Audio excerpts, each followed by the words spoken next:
All right, today we're going to do a deep dive into the most complex piece of technology you will ever own, your mind. We're going to uncover the secret operating system that's running in the background, shaping every single thought, feeling, and decision you make. You know that feeling, right? You do something, and a second later you're thinking, wait, why on earth did I just do that? From a weird, awkward smile to a snap decision that just pops out of nowhere, our own behavior can be a total mystery. So what's actually going on in there? Well, the trick is to think about it differently. Your mind isn't some unsolvable black box.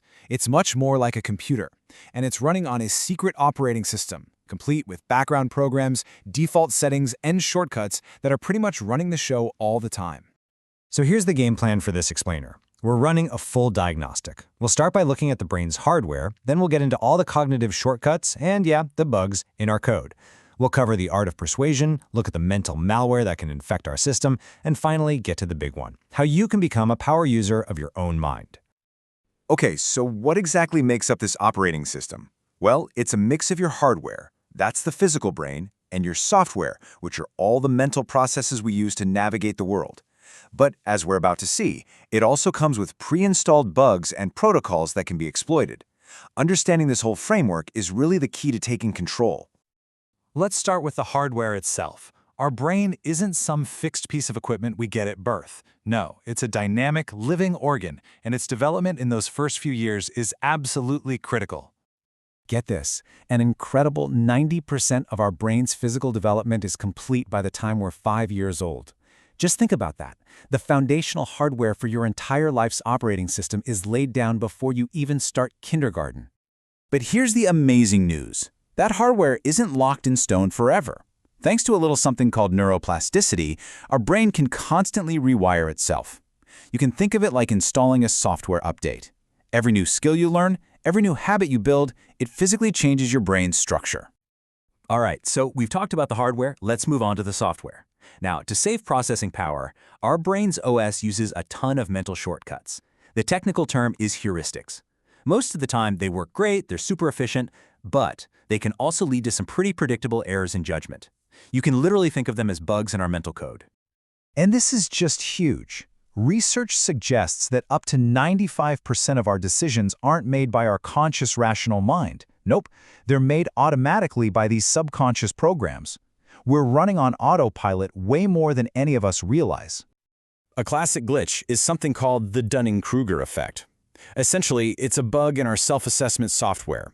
It means that people with the least amount of skill in something are often the most confident that they're experts. And on the flip side, the true experts tend to be much more humble, sometimes even underestimating their own abilities. Another really common bug is the halo effect. This is where our brain takes one positive little data point, like, say, finding someone attractive, and it just lets that positive feeling color our entire judgment.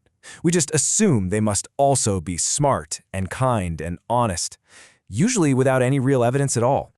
And believe me, the list of these glitches goes on and on. There's anchoring bias, where we get stuck on the first number we hear.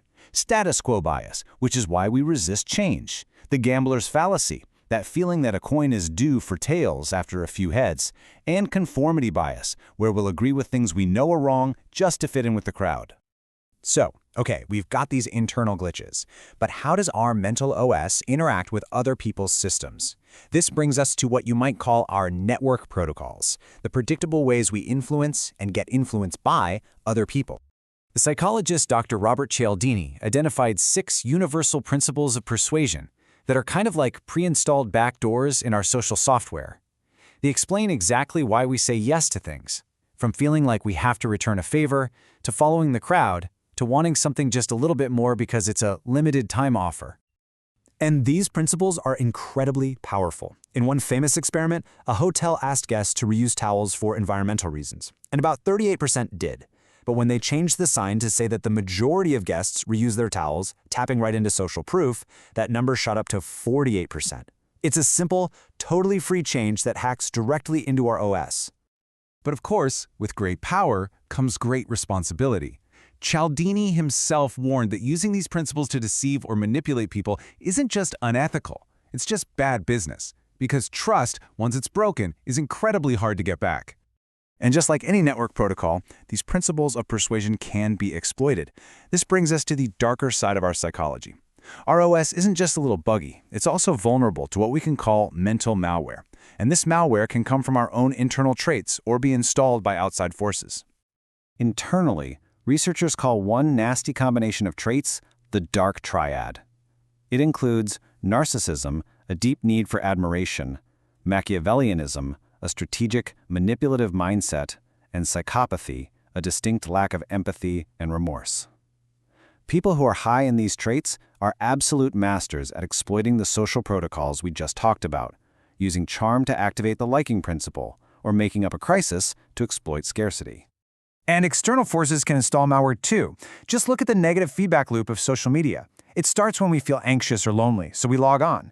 Then we see everyone's perfectly curated lives, which makes us feel inadequate and triggers that fear of missing out, or FOMO, and that ultimately leaves us feeling even more lonely, driving us right back to the platform.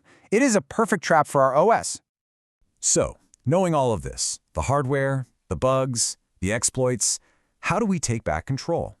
How do we go from being just a default user of our mind to becoming a power user?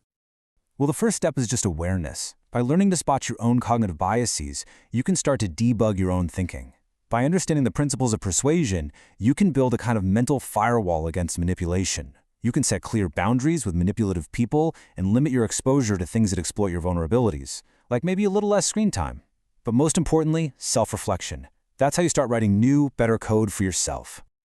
Understanding your mind's secret operating system doesn't just explain your past, it actually gives you the tools to program your future. So the real question isn't just what the code says. The question is, now that you can read it, what are you going to rewrite?